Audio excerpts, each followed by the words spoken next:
Alright, what's going on guys? gdoggcasey here, bringing you another Final Fantasy XIV video. Today we're going to be healing at the Praetorium, and I'm going to skip this cutscene because I can't remember if it's one of those super long ones. It might be. Say hello to the team. This is another 8-man party. We'll go ahead and quick cast and then stone skin 2, so everybody gets a stone skin. And we're going to be speedrunning this because we got Luna Silverdust tanking for us, so she's going to make sure we get through this nice and quick. Oh yeah, we can actually run through here. I remember struggling with this before. Looks like we made it this time, so that's good. Now, I'm not sure exactly how much free time I'm gonna have to chat here, because I know that I got a question on the last video about my thoughts on the... Oh, geez, this person's dying. Why can't I heal that person? Oh, they got stuck up there, didn't they? Okay, well, if they die, I think they can somehow make it back. I had a question about my thoughts on the most recent live letter that came out for Final Fantasy XIV Stormblood, basically giving a whole bunch of information about what we can expect moving forward. Oh, hello. You know, in Stormblood, and they released a lot of information. So something that I had known before was that they were going to change up the abilities and change how the job system works, and cross-class skills and everything like that. And it was something that I purposefully stayed away from gathering information about it because I don't really like to be super hyped for an upcoming game or an upcoming expansion most of the time, because it makes me think that, you know, the game I'm playing right now isn't actually good enough, which obviously, like, for Final Fantasy XIV Heavensward, I think it's safe to say that this game is still great, no matter how great it looks like Stormblood will be. Heavensward is still great. I think, you know, most people can accept that. And I'm fine, you know, even now that I've been exposed to all the information, I am still super happy to play Heavensward. Let's say if they were to cancel Stormblood, I would be disappointed about it, but I'd be like, well, I mean, Heavensward is still good. So, I'm getting poisoned here, but we're going to have a pretty big fight, so I'm going to have to focus a little bit on healing. I've got threat on me here, so I'm going to use... what? Wait, what happened? Shit. Am I supposed to click on that? I am. I'm going to die. Oh my god, Okay.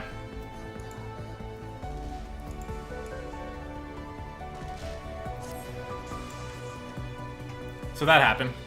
I think we should be fine, though. Yeah, I think I can take the shortcut, and it allows you to skip that. But yeah, so there was some information that was released recently from the live letter, and a lot of it is really, really good stuff. Now, a lot of it is stuff that I am not necessarily familiar with, like for all the changes that are happening to the ninja and the, you know, the warrior and all these classes that I don't play. I don't really have much to say about that. They sound like cool changes, but I don't have any personal experience with those classes, so I don't know for sure whether or not... Well, I do know for sure that I'm not really the right person to talk about it, because I can be like, oh, you know, warrior can do 6 fell cleaves in a row, but I've never done a fell cleave in my life because I haven't leveled my warrior up high enough to be able to do that. So, you know, I don't have any personal experience with those classes, so I can't really talk much about my thoughts on the changes, although everybody seems to be relatively happy. I think some people think the ninja got the short end of the stick. Maybe that's true. I don't really know. But I can talk a little bit about the Paladin changes, because I do have experience with that, and I think that they are awesome. Some of my biggest favorite changes include Paladins now being able to use their block stat for magical attacks, which I think is an amazing change, because that means abilities like Sheltron and Bulwark and other defensive cooldowns that you have access to are going to be usable against bosses that do magic damage primarily, which, the way it was set now, you know, Paladins are a little bit weak against that kind of stuff, and because of that, Paladins are frowned upon because they, you know, there's just a lot of magical attacks and stuff in the end game that they're not very good against. So you know, it's a really good change, I think, and I'm really excited. That's probably the one change that I'm the most excited about, which I think is pretty funny, but, you know, it's true. Gotta get on this ladder here. The other change for the Paladin is it looks like they're going to get an AoE skill to go along with Circle of Scorn. I think Circle of Scorn is staying in, so they're going to get an AoE slash attack. I'm not sure if it's going to come with Enmity. I don't think it's going to. I think that's the general consensus, is that it will not have Enmity, and I think that's because if it did, then it would make Flash a little bit useless, you know, because Flash already has that Enmity. It doesn't do damage, but it does provide a blind, which is nice, but not necessarily game-changing. So, but it'll give, you know, give the Paladin another option when Circle of Scorn is on cooldown, so I think that's pretty cool. And what else? They had this other ability where they can, like, channel a defensive ability where the party members can hide behind the,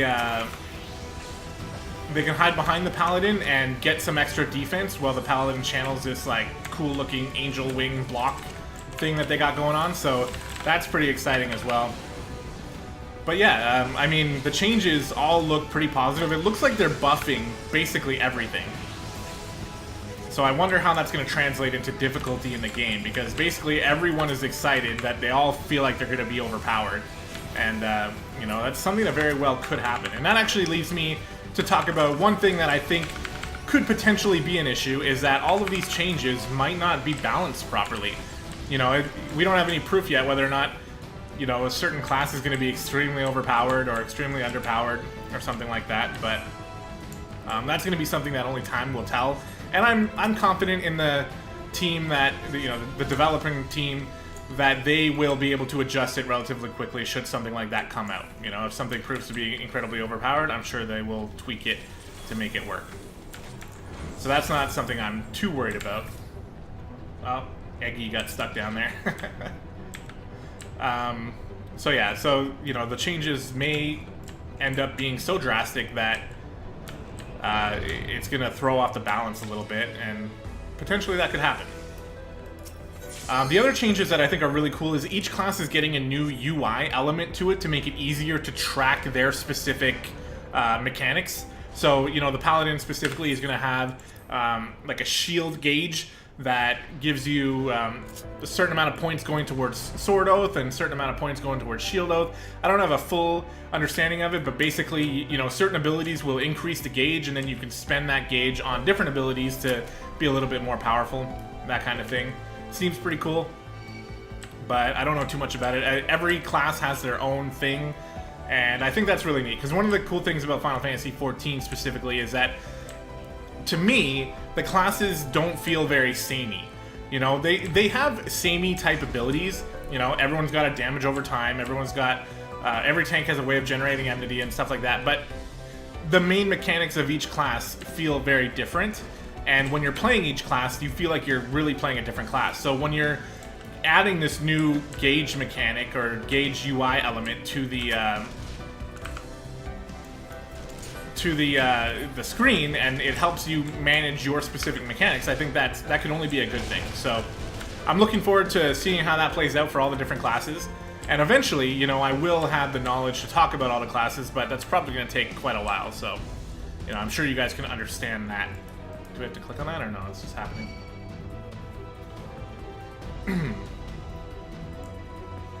But, yeah, so that's the gauges. What else was there? Oh yeah, the one other thing that got a reaction from me was the change to cleric stance and healer. Oh, there's two things actually. Let me back up. Not cleric stance, but let's go to the fact that they're getting rid of cross-class skills and instead just calling them. I'm gonna get the name wrong. I don't remember exactly what they're calling them, but they're basically role skills instead of class skills. So, for example, right now, you know, every tank needs to have Provoke as an ability.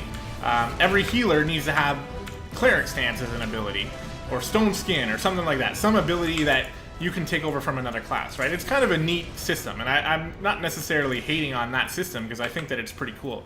But what it does is it forces you to level up a class that you might not enjoy at all, just to get some ability that is considered mandatory. You know, if you're a healer, if you're playing a White Mage, you absolutely have to have Swift Cast. You can't get Swift Cast until you get level 26 Thaumaturge. if you have no interest in playing a Black Mage or a Thaumaturge, going up 26 levels is several hours. You know, now that there's Palace of the Dead, maybe it doesn't take quite as long, but it's several hours of grinding that you have to do on a class that you might not enjoy at all. And, you know, it's kind of shitty. So I understand that. Me personally, I don't have a problem going into other classes and leveling them up so I can get those cross-class skills, because I actually have fun with every single class that I play. Honestly, I can't even tell you a class that I don't enjoy playing. I pretty much like all of them. Okay, scratch that. Machinist, I gave Machinist 5 minutes and I hated it. I'm sure that if I gave Machinist more than 5 minutes, I would be, you know, I would be able to stomach it a little more. I just haven't done it yet because I've been busy doing this other stuff. Open with Bard Limit Break. Okay, that's not up to me. But yeah, so that's a really cool thing. So basically, they're taking away cross-class skills and they're changing them to role skills. So something like Provoke, for example, which you need to beat Gladiator level 22 to get, you don't have to level up sorry, I'm getting distracted by chat, but you don't have to level up the Paladin up to 22 anymore. If you're a warrior, you can just take Provoke as a role skill. You can take Cleric Stance as a role skill. You can, you don't have to level up those other classes, basically. So I think that's a really interesting and smart way of solving that problem. And I'm interested to see how it's going to play out once we're actually, playing the game and getting to understand it. Oh, let's not stand over there. Oh, there's a thing that has to die. So that leads me to the second last thing that I have a particular interest in, and that is the change to Cleric Stance and healers in general. Cleric Stance is no longer going to be something that you have to toggle on. It's going to be something that you can turn on as a damage buff, but you don't need to have it on to do damage. So basically, the gist of it is that healer's damage is going to scale off of mind now, not int. So you can put all your points into mind, and you can DPS and heal without having to turn on Cleric Stance, which I think is a great thing, because it's one thing that a lot of people struggle with, and a lot of people find clunky. Every healer has had that instance where they could have sworn they had turned off Cleric Stance, but actually they didn't, and they spend like 2 minutes trying to heal, wondering, why are my heals not doing anything? That's something that will be solved by this change. And then you don't have to take Cleric Stance anymore. You can, and you can pop it for like a 15-second damage buff, and it'll just boost up your damage, but you don't need it to do normal damage, and you don't need to turn it off to do other to do heals. So I think that's really, really cool. And then lastly, they mentioned that they're bringing jump potions into the fold, where new players will be able to purchase two different types of jump potions. One which allows you to instantly boost a job class up to level 60, and another one that allows you to skip all of the story. And I think some people, actually I haven't really seen too many people who oppose this too heavily. Maybe there are some people who do. I think personally that it's a good idea, because let's say if I have a buddy who, Stormblood's coming out and he's like, oh man, I want to try Stormblood, and I'm like, okay, well, jump in. All of my classes are over level 25 or something like that right now. I don't have Cleric Stance on. So I couldn't really play with him until he, gets to Guild Hest level and then gets to Dungeon level. And then all we can really do is is Dungeons and Guild Hest, It's not really intuitive for a new player to be able to come in and play with your friend, unless you create a new character with them, which, is always an option, but it's, some people don't want to do that. So I think jump potions are okay. I don't know if it were me, like, me in my current situation where I've already beaten the main story, obviously I don't need a jump potion for that, but for jumping a job up, maybe I would do it. Well, actually, no. I already know that I'm not going to do it, but maybe I could convince myself to if one of my jobs were like level 1 and I really wanted to level it up without putting in the work. But overall, I don't really have a problem with it. I think it's a pretty cool idea. Now, let's go ahead and focus on this boss here, because I think this is the only thing that actually requires any sort of paying attention, because this boss is like all 3 primals mixed into one. We're going to start off with some DPS here. And I apologize, guys, for all of the, you know, the previous fights. I was not talking about them at all, but I'm sure you can understand that it doesn't really require a lot of talking because it's relatively simple. What's going on here? We're just following the herd, we're healing when it's needed, and we're doing damage when it's needed, and that's basically all we're doing.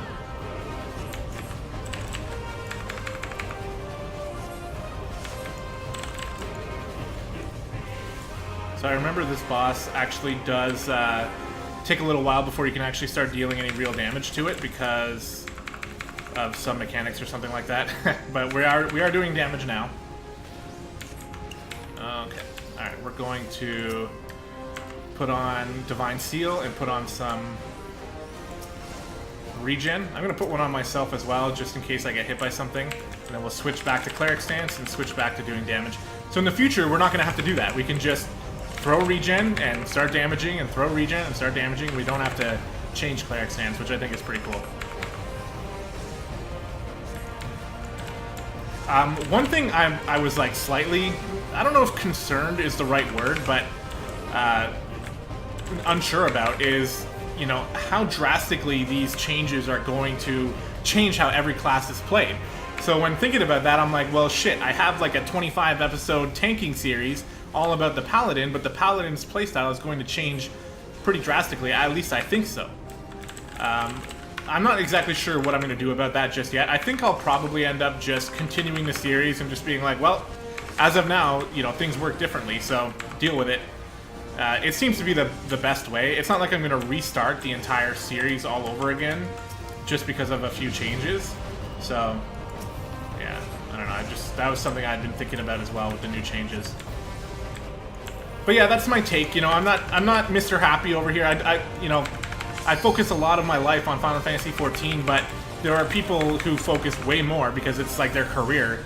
And if you want to get thoughts and stuff like that and on the entire live letter, everything I got was from watching Mr. Happy's live letter video. So, you know, I recommend you do that as well because he does a really good job going over all the changes and everything like that. Oh, okay. Keep moving. But yeah, I think that the changes are very exciting and pretty much all good. And I'm excited to see how they're implemented and, you know, hopefully they don't break the game with them. Because the changes are incredibly drastic to the point where it might be possible that, you know, something ends up feeling kind of broken. But again, I'm confident in the developers that they would, that they'll quickly fix whatever problems they make. So, you know, it's not anything to be too concerned about. So we're flying through this dungeon here. Again, you know, these two 8-man dungeons, the one before this, the, what's it called now? Castrum Meridianum, and then this one, the Praetorium. You don't really have to focus too much, honestly. You're going to have a number of teammates who already know what they're doing, so you can just follow the herd, do damage, do healing when you need to, tank whatever, and go from there. And that's exactly what's happening here. You know, the mechanics are interesting, but also not all that tough to deal with. These dungeons are more about the story, and if you come in here, you know, because you're at this part of the story, then unfortunately, you know, one of two things are going to happen. You're either going to be watching all the cutscenes, which is what I did my first time through, and I ended up just getting completely, like, everybody just went on without me. I got left behind, and I spent the whole dungeon just chasing everybody because I was watching all the cutscenes.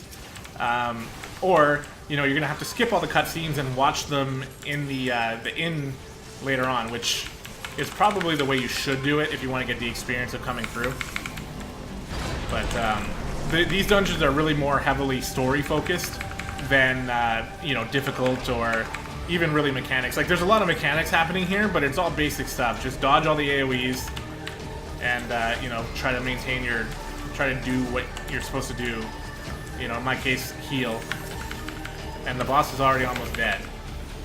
Okay, I'm gonna eat this one, because I wanted to get an arrow off, goddammit. We got the arrow off, I didn't even take any damage, and the boss is gonna die in about 10 seconds.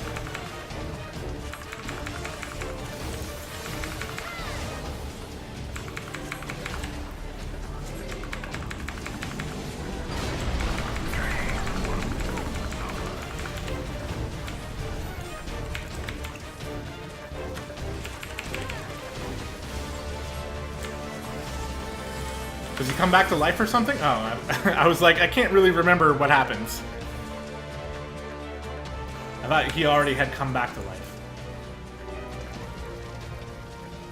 Now, there might be another boss after this, actually.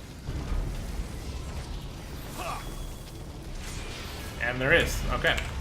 Put on Cleric Stance again. We'll throw our debuffs on La Habrea. If you're going through the story, you're probably pretty familiar with this dude, so it's nice to finally be fighting him head on. But again, it's very simple. Look at how quickly he's dying.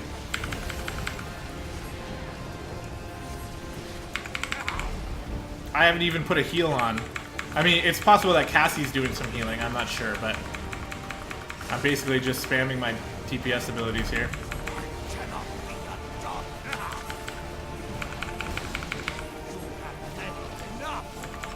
Is he even going to be able to get Shadow Flare off? No. And we're done. So there you have it, guys. That is the Praetorium. Again, I apologize that I wasn't really talking about the dungeon itself. Normally I do, you know, but the live letter just came out recently. Somebody requested my thoughts on it, and I do have some thoughts on it. Like I said, a lot of the stuff is like, I'm not qualified to talk about it all, but some of it I felt like I was, so I hope you guys, you know, have a better idea of my understanding of the live letter and what I think about it. The one thing it did was it definitely hyped me up. Let's skip this because that's a little bit spoilery. You know, it definitely hyped me up for Stormblood, and I am really excited. So I hope you guys are as well. Hope you guys enjoyed the video. We'll get back to, you know, focusing on the dungeon and the trial in the future, and that's going to do it. So thank you very much. Oh yeah, one last thing. I'm going to put a link in the description below to the straw poll that I'm doing for which Final Fantasy game should we stream. Keep in mind, I'm looking for...